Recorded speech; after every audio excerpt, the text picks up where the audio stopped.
අපි අද කතා කරන්නේ 9 ශ්‍රේණියේ දර්ශක පාඩමේ අවසන් වීඩියෝ එක. එහෙමනම්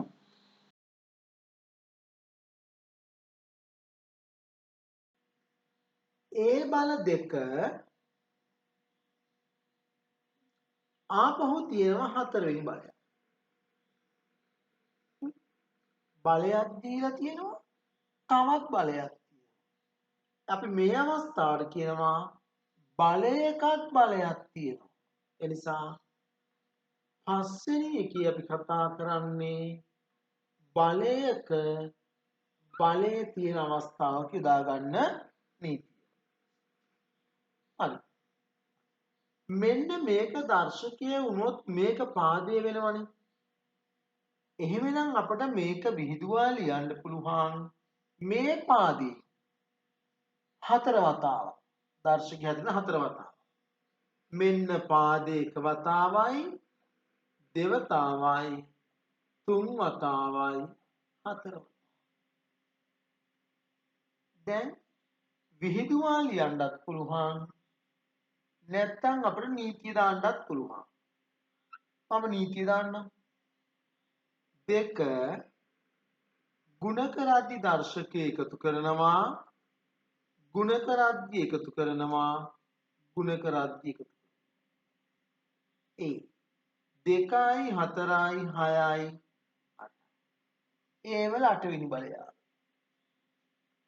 8 එන්නේ මේ දෙක සහ මේ 4 ගුණ වෙලා. එහෙමනම් පස්වෙනි නීතියේ එන්නේ ඒ වල n වෙනි බලය තිබිලා ආපහු ඒකෙත් බලයක් තිබ්බා. මේ බල දෙක එකිනෙක ගුණ කරනවා. අපි කියනවා මේකට බලයක බලයේ නීතිය.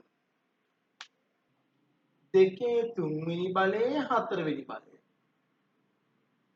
දැන් මේකේ තුන්වෙනි බලය ගුණ කරනවා හතරවෙනි බලය. තුන් වාරයක් 4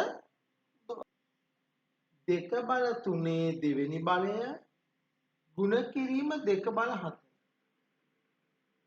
පළවෙනි නීතියත් එක්ක දාගන්න අවස්ථාවක්. 3 වරක් 2 6යි මෙතන 4 වෙනි.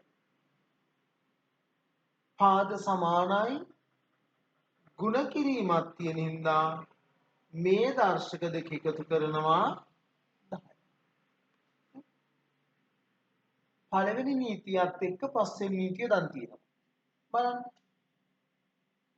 x බල 4 තුන්වෙනි බලය බෙදන්න කියනවා x බල 4. බෙදීමේ නීතියත් එක්ක යොදාගෙන තියෙනවා. x 4 වරක් 3 12යි. දැන් බලන්න. බෙදද්දී මේ දර්ශක දෙක අඩු කරනවා පාදයේ සමානයි.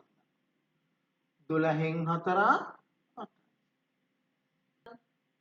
t වල තුන්වෙනි බලයේ ශුන්‍ය බලය. තුන්වෙනි නීතියත් එක්ක හම්බෙච්ච අවස්ථාවක්. t තුන් වරක් බිඳුව බිඳුව. එහෙනම් දර්ශකයේ ශුන්‍ය නම් අගය 1යි. ඒ වල ඍණ දෙවෙනි බලයේ තුන්වෙනි බලය. හතරවෙනි නීතියත් එක්ක ගන්න. ඒ ධනයි ඍණයි ගුණිතය ඍණ දෙවරක් 3 6. දැන් අපට පාදයේ පරස්පරය ලියලා දර්ශකය ධන කරන්න. මම මේ පස්වෙනි නීතිය පළවෙනි නීතියත් එක්ක දාගත්තා. දෙවෙනි එකත් එක්ක යදුවා.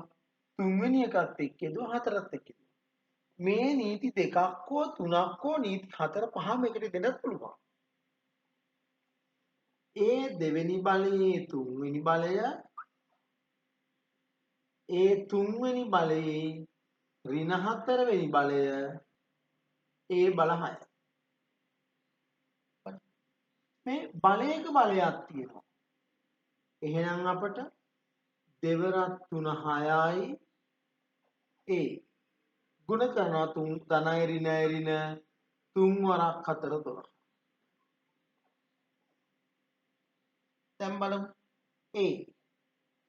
මේ දෙක ගුණ කරන්න තියෙන හින්දා දර්ශක එකතු කරන්න. ලකුණු අසමාන හින්දා 12න් 6ක් අඩු කරා 6යි ලොකු එක ඍණ. මෙතන ඒ 6යි. බෙදීමක් තියෙන. එහෙමනම් මේ ඍණ 6න් මේ 6 අඩු කරා. ලකුණු සමාන හින්දා ඍණ 6යි එකතු කරන්න ඍණ 12. දැන් අපට මේක ධන දර්ශකයක් විදිහට ලියන්න පුළුවන්. ඔය තියෙන නීති කීපයක් එකවර යොදන අවස්ථාවක්. ඔය විදිහට නීති දෙකක් හරි තුනක් හරි හතරක් හරි එකට යොදන්නත් පුළුවන්. අපි ඊළඟට හම්බෙන්නේ 9 ශ්‍රේණියේ විද්‍යාත්මක අංකනේ පාඩමෙන්. එහෙමනම් ඒ පාඩම අරගෙන ඉඳන් ඉතින් ඔබට සුබ දවසක්.